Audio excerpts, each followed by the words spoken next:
Urumva hari ukuntu Imana ari nziza, waba ubyemera, waba utabyemera, waba uri umukirisitu cyangwa utari umukirisitu, Imana ni nziza. Hari ukuntu noneho igukorera ikintu ukanezerwa, ukishima, ukumva iraguhoreye, ivuye mu mizi, iguhojeje amarira n'agahinda ku kigero cy'uko wowe utabasha kubisobanurira abantu ngo babibone, keretse abari kubireba batangiranye nawe.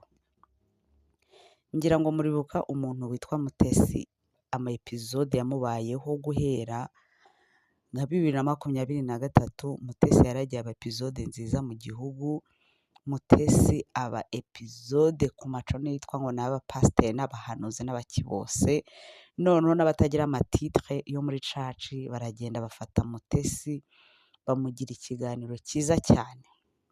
Umuntu wa mbere yari Claude, uwa kabiri akaba witwa ngo ni Ezekiel, uwundi witwa ngo niba ari Justin, n'abandi benshi cyane ntazi, ariko abo ngabo nibo bari bafatiyeho umuntu witwa Mutesi.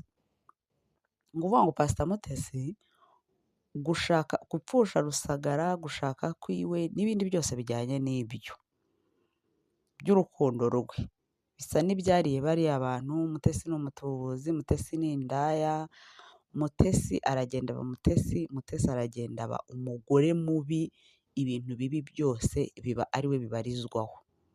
Mu by'ukuri usibye kumufataho ijambo kubera ishyari, kubera ko mu bigaragarira amaso uriya mugore abo bantu bose abarenzeho.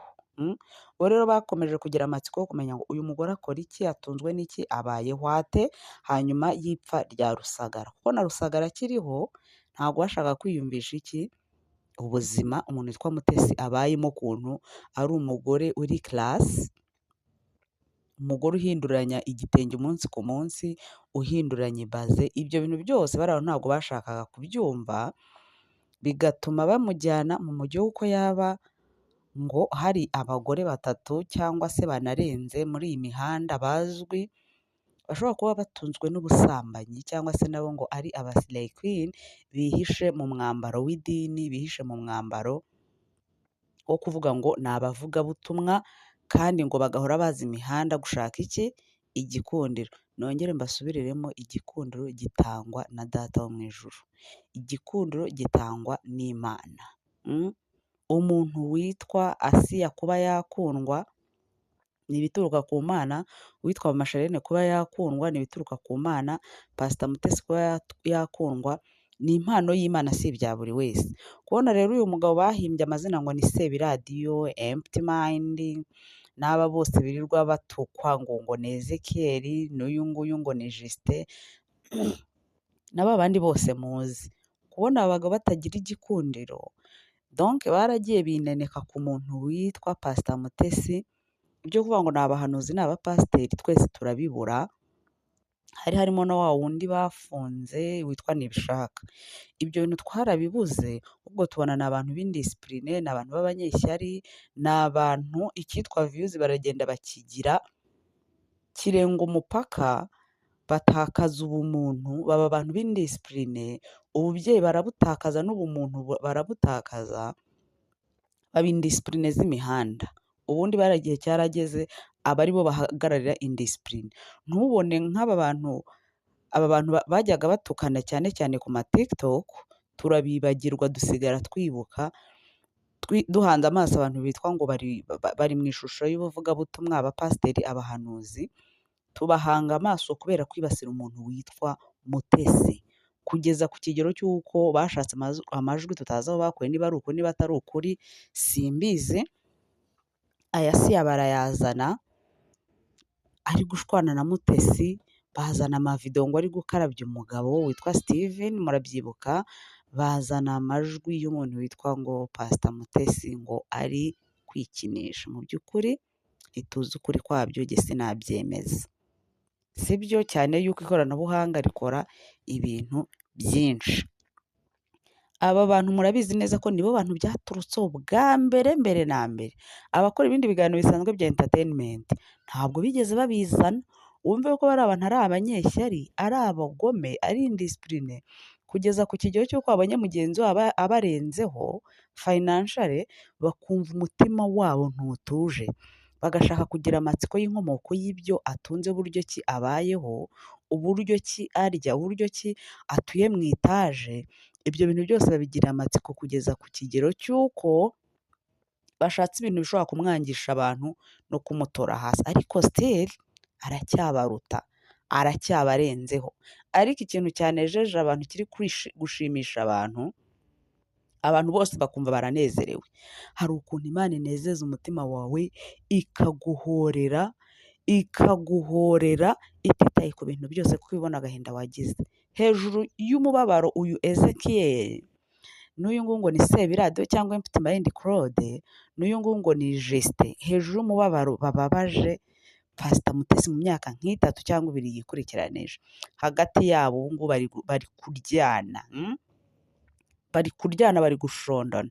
Niba hari ikintu cyanejeje abantu n'ibyo bintu birimo, aho umuntu agenda akita uwundi ngo ni ikinyendaro, umugabo agatuka mugenzi we ngo ni imbwa, ngo ni igicucu, ngo nta bwenge ugira, ngo uri indaya, ngo uri umusambane wa runaka, ngo ibi bintu ku bantu bakunda Mutesi, ku bantu bakunda bari abadamu, byabanejeje pe. Ati Imana iraguhorera nta n'ikintu wigeze uyisaba, ikareba akababaro kawe, ikareba amarira yawe, ikavuga ati ndaguhoreye mwana wanjye. Mumbwije ukuri, ibi bintu by'umuntu witwa Ezekiyeli na Pastor Claude, ku bantu bakunda Mutesi ni gute bitabanezeza? Uzi korabo yabo bicariye umuntu witwa Mutesi, bahererekanya amakuru, umwe agakora ikiganiro, wese akazana ijambo undi akarisesengura uko ashaka, kugira ngo bakunde babuze uburyo Pastor Mutesi, kugira ngo bakunde babuze uburyo umuntu witwa Mama Charlene, bakunde babuze amahoro umuntu witwa Mama Asiya. Ariko uyu munsi nibo bari kurebana y'ingwe, umwe ngo ni ikinyendaro, uwundi ngo ni imbwa, uwundi ngo ni umusambane, bari kuzana amabanga yabo twebwe tutari tuzi. Ariko nta kindi kintu cyari kibakwiriye, ni icyo ngicyo pe, turetse ibintu byo kubeshyanya, nta kindi kintu cyari gikwiriye aba bagabo usibye kwisubiranamo. Ni uku nguku rero Satani ahemba, nubwo abantu ntabyo bazi. Satani uramukorera akanaguhemba, Satani uramukorera akaguha ibigukwiriye, arakoshya, yamara kukoshya akanaguhemba. Nibyo bintu bibaye kuri nde? Kuri Ezekiyeli. Donc hari ukuntu ibintu bari gukora n'ibyo baje biyitirira, Satani baramukoreye, arabatamaje kubona umuntu yitwa umukozi w'Imana akaza agatwa mugenzi we ngo ni imbwa, ngo wa kinyendaro we, ngo wanjije we, wamushonje we, akaza akavuga ibintu tutari tuzi ko byamuturuka mu kanwa. Akaza akavuga ibintu tutari tuzi ko yatinyuka kuvuga yicaye kuri kamera.